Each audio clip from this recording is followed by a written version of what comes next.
নতুন একটা সকালে নতুন একটা ভিডিও নিয়ে চলে আসলাম। রত্না ত্রিভুবনের রত্না আমি। এটা অনেক দিন আগের ভিডিও। আমার শরীর খুবই খারাপ ছিল। এটা হচ্ছে মায়ের যেদিন নিয়মভঙ্গ হলো, শ্রাদ্ধের পর যেদিন খাওয়া দাওয়া হলো তারপরের দিন, যেদিন মানে ভাইরা নিয়মভঙ্গ করবে সেই দিনের ভিডিও। বাড়িতে সুইপার এসছে, কাজ করছে।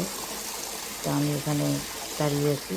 আজকে আমার পালা বলতে একটু দাঁড়িয়ে থাকতে হয়, নাহলে তো ফাঁকি মারে, জানোই তোমরা, যে এদেরকে একটু পরিচালনা করতে হয়। তাই দাঁড়িয়ে আছি। শরীর আমার খুবই খারাপ, মানসিক অবস্থা তো খারাপই, শরীরও খারাপ। তো সেই কারণে আমি আজকে যেতে পারবো না ওদের ওখানে। তাই এখানে ও কাজ করছে। ভেবেছিলাম যে আমি আজকে করবো না, ওকে ফিরিয়ে দেবো, কিন্তু আমি আবার না, করিয়েই নি। তারপরে রোদে এসে একটু দাঁড়ালাম। দেখো সামনের বাড়িতে কত সুন্দর ফুল হয়েছে, দেখো কি সুন্দর ফুলগুলো। অনেক গাছ, ছাদেও অনেক গাছ আছে ওদের। ঠিক আছে, কত সুন্দর তিনতলাদের ফুলের আবার। তাই ভাবলাম তোমাদের সঙ্গে একটু শেয়ার করি। এটা ফুল কাটি হচ্ছে পোবাই করছে, তাই তো এবি লাগছে আরও কালারটা শুনো, একটা হলুদ কালা, একটা কমলা কালা, একটা মেরু, একটা উল্লাপি, তাই তো। এবার বলো। তারপরে চলে দেখো না, আসলাম আবার দুপুরে রাতে। যাইনি, তাই আবার মেজদার ছেলে দেখো খাবার পাঠিয়ে দিয়েছে। দেখি কি পাঠিয়েছে। পাঠাতে গেল আবার।